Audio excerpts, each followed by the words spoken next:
Hello friends, easy learning श्रेयशमध्ये मी श्रेयश तुमचं स्वागत करतो।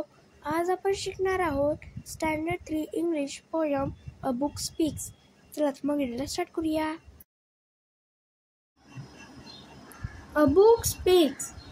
When you drop me on the floor, I get stepped on my side are sore. Torn out pages make me groan. I feel dizzy if I am thrown. Every mark and every stain on my covers gives me pain. Please don't pain me if you do. I don't want to talk to you.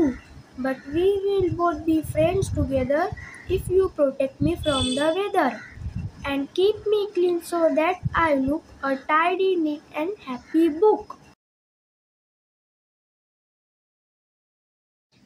तर friends, तुम्हाला video कसा वाटला ते मला नक्की comment करून सांगा आणि माझ्या व्हिडिओला लाईक करा, शेअर करा, सबस्क्राईब करा, बेल आयकॉनला प्रेस करायला विसरू नका। Thank you friends and bye bye.